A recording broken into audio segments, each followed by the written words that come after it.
नमस्कार, सुप्रभात। मैं हूं कृष्ण गोपाल। आज की क्लास में अपन देखेंगे कि माध्यमिक शिक्षा बोर्ड की पुस्तिका जो क्षितिज है उसका जो अध्याय नंबर 2 लक्ष्मण परशुराम जो संवाद, जो कि तुलसीदास की रचना रामचरितमानस के बालकांड से अवतरित है। जैसा कि पिछले वीडियो में अपन पहले पद्यांश की सप्रसंग व्याख्या कर चुके हैं और आज पुस्तक के माध्यम से, ताकि विद्यार्थी प्रत्येक एक एक शब्द के अर्थ को आसानी से समझ सके, इसलिए इसी के माध्यम से आज इस वीडियो में अपन देखेंगे कि जो राम, लक्ष्मण और परशुराम के बीच जो वार्तालाप हुआ उसी का रोचक वर्णन यहाँ पर किया जा रहा है और उसकी सप्रसंग व्याख्या मैं इस वीडियो के माध्यम से कर बताऊंगा। तो प्यारे विद्यार्थियों, मैं इस पद को पढ़ के बताता हूँ कि लखन कहा हंसी हमरे जाना, सुनो देव सब धनुष समाना, का छति लाभ जुनु धनु तोरे, देखा राम नयन के भोरे, छुअत टूट रघुपति न दोसु, मुनि बिन काज करे कतरोसु, बोले चितई परसु की ओरा, रेसठ सुनऊ सुभाव ने मोरा, बाल को बोली बदेव नहीं तोही, केवल मुनि जड़ जान ही मोही, बाल ब्रह्मचारी अति कोही, विश्व विदित क्षत्रिय कुल द्रोही, भुजबल भूमि भूप बिनु कीनी, विपुल बारमही देवन दीनी, सहस बाहु भुज छेद निहारा, परसु बिलोक महीप कुमारा। परशुराम जी क्रोधित होकर कहते हैं, मातु पिते ही जनी सोच बस, करसी महिष किशोर, गर्भन के अरबक दलन, परशु मोर अति घोर। बड़ा सुंदर रोचक वर्णन है जिसमें लक्ष्मण और परशुराम के बीच जो वार्तालाप होता है, और इस वार्तालाप में लक्ष्मण और परशुराम के बीच में जो परशुराम जी अत्यधिक क्रोधित हो जाते हैं और क्रोधित होकर, और जिसमें क्रोध के सुनकर लक्ष्मण मुस्कुराने लग जाते हैं और हंसकर परशुराम जी से बोलते हैं। तो जैसा कि मैं बता देता हूं कि पहले इसका प्रसंग आपको किस प्रकार से लिखना है। तो प्रसंग में अपन यही कह सकते हैं कि प्रस्तुत पद्यांश है वो हमारी जो पाठ्य पुस्तक में संकलित तुलसीदास द्वारा रचित रामचरितमानस से संकलित है, और जो लक्ष्मण परशुराम संवाद शीर्षक से, और इसमें परशुराम के क्रोधपूर्ण वचनों को अपने व्यंग्य के द्वारा उपहास कर रहे हैं लक्ष्मण। यहाँ पर परशुराम उन्हें बार बार क्रोध होकर और समझाने का प्रयास कर रहे हैं, लेकिन फिर लक्ष्मण यहाँ पर हंसकर परशुराम से क्या कहते हैं उसी का फिर आगे वर्णन है कि लखन कहाँ हंसी हमरे जाना।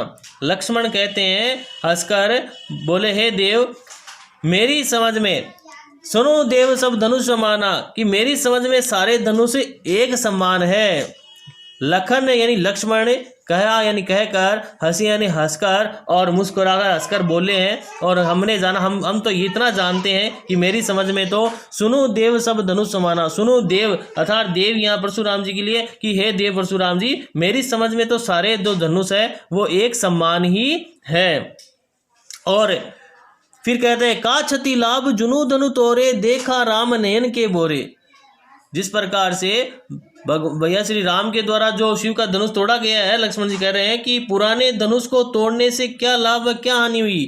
तो क्या क्षति लाभ जुनू धनु तोड़े, यानी क्या लाभ और क्या हानि हो गई। जुनू यानी पुराना और धनु यानी धनुष तोड़े, पुराना धनुष तोड़ने से क्या लाभ और क्या हानि हो गई। यदि शिव जी का पुराना धनुष टूट गया तो कौन सा लाभ और कौन सी हानि हो गई। देखा राम नयन के बोरे, भैया राम ने तो इसके नए के भरोसे केवल थोड़ा सा देखा ही था, लेकिन यह तो छूते ही टूट गया। तो छूते ही टूट गया, तो छुअत टूट रघुपति न दोषु, तो ये छूते ही टूट गया तो इसमें रघुपति न दोषु, इसमें भैया श्री राम का क्या दोष है। तो इसमें श्री राम का दोष क्या है। इसलिए हे मुनि, मुनि बिनु काज करे कतरोसु, तो हे मुनि अर्थात परशुराम जी, आप बिना कारण के ही क्रोध कर रहे हैं। करे कतरोसु यानी क्रोध, और करे यानी कर रहे हैं, बिनु काज बिना कारण के ही, बिना कारण के ही आप क्यों क्रोध कर रहे हैं। तो इन बातों को सुनकर, ये लक्ष्मण के द्वारा कही गई बातें परशुराम जी को, और ये व्यंग्य गुण कटु वचन सुनकर परशुराम जी बोले चितई परशु की ओरा, और बोलते हैं चितई यानी देख कर, परशु यानी अपने फरसे की ओरा, फरसी की ओर, अपने जो परशुराम जी अपने फरसे की ओर देखकर बोले, रेसठ सुनई सुबाऊ ने मोरा, रेसठ अरे मूर्ख, सुनई तुमने सुन नहीं रखा है मेरे स्वभाव के बारे में, तुमने मेरे स्वभाव को अभी तक ही नहीं सुना है।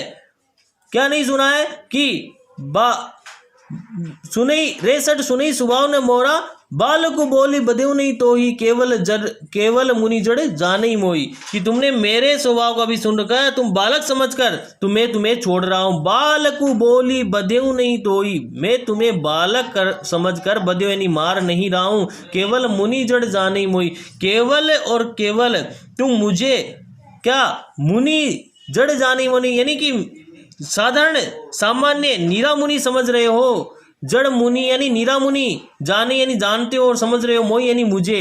परशुराम जी कह रहे हैं मुझे तुम केवल नीरा मुनि समझ रहे हो। और बाल ब्रह्मचारी अति कोई, बल्कि मैं तो बाल ब्रह्मचारी हूँ और अति कोही यानी अति यानी अत्यधिक कोही यानी क्रोधी हूँ। मैं तो बाल ब्रह्मचारी हूँ और अत्यधिक क्रोधी हूँ। और विश्व विदित क्षत्रिय कुलद्रोही, ये विश्व संसार को विदित यानी पता है क्षत्रिय कुलद्रोही कि मैं क्षत्रियों का कुल का घोर शत्रु हूँ। ये सारा संसार जानता है कि मैं बाल ब्रह्मचारी हूँ, अत्यधिक क्रोधी हूँ और संपूर्ण क्षत्रियों के कुल का घोर शत्रु हूँ। ये पूरा संसार जानता है। मैंने भुज बल भूमि भूप बिनुकिनी, मैंने अनेक बार अपनी भुजाओं के बल से भूमि भूप बिनुकिनी यानी उनको भूमि विहीन कर दिया। किनसे? किनको? क्षत्रियों को, राजाओं को भूमि विहीन कर दिया। विपुल बार मही देवन दिनी, और उनकी भूमि को जीत कर मैंने अनेक बार मही देवन दिनी, मही देवन यानी ब्राह्मणों को दे दी है। अर्थात तुम मेरे बारे में नहीं जानते हो, मैं क्षत्रियों के कुल का घोर शत्रु हूँ। मैंने अनेक बार अपनी भुजाओं के बल से जो बड़े बड़े राजा थे उनको भूमि विहीन कर दिया और उनकी भूमि लेकर और अनेक बार मही देवन दिन यानी ब्राह्मणों, मही देवन यानी मही देवन का अर्थ क्या है यहाँ पर? ब्राह्मण, और ब्राह्मणों को दे दी। अर्थात सहस बाहुभुज छेद निहारा, परशु बिलोक महीप कुमारा। ये राजपुत्र मेरे फरसे को देखो, लक्ष्मण कह रहे, मतलब परशुराम जी कह रहे हैं लक्ष्मण को कि मेरे फरसे को देखो, शस्त्र बाहुभुज छेद नहीं आ रहा। ये फरसा देखो, ये फरसा जो शस्त्र बाहु की भुजाओं को काटने वाला है, छेद नहीं आ रहा है, उसके काट कर छेद करने वाला है। शस्त्र बाहु की भुजाएं जो हजारों भुजाओं वाले जो शस्त्र बाहु है उसकी भुजाओं को काटने वाला ये मेरा फरसा है। इसकी ओर देखो, परशु बिलोक महीप कुमारा, मेरे परसे के बिलोक यानी देखो, महीप कुमारा यानी राजकुमार, ये राजकुमार मेरे परसे की ओर देखो, ये फरसा शस्त्र बाहु की भुजाओं को काटने वाला है। और फिर परशुराम जी कहते हैं कि मातु पितई जनी सोच बस, करसी महिष किशोर, गर्भन के अरबक दलन, परशु मोर अति घोर। तो पहले जो चौपाई छंद है, अब यहाँ पर दोहा छंद है। दोहा और चौपाई छंद का सुंदर वर्णन किया है रामचरितमानस में तुलसीदास जी ने, जिसमें बालकांड से अवतरित है ये। और अब देखते हैं कि मातु पितई जनी सोच बस, करसी महिष किशोर, कि हे राजपुत्र तुम जो है वो माता पिता को अपनी मूर्खता से शोकग्रस्त कर रहे हो। माता पिता को जनी सोच बस यानी शोक से ग्रस्त कर रहे हो। करसी महिष किशोर, हे महिष किशोर यानी राजा के पुत्र, कर्ज यानी कर रहे हो तुम अपने माता पिता को अपनी मूर्खता के कारण अब शोकग्रस्त कर दोगे, क्योंकि मैं तुम्हें मार दूंगा तो उन्हें बड़ा दुख होगा। इसलिए ये ध्यान रखो कि तुम अपने माता पिता को अपनी मूर्खता से शोकग्रस्त कर रहे हो।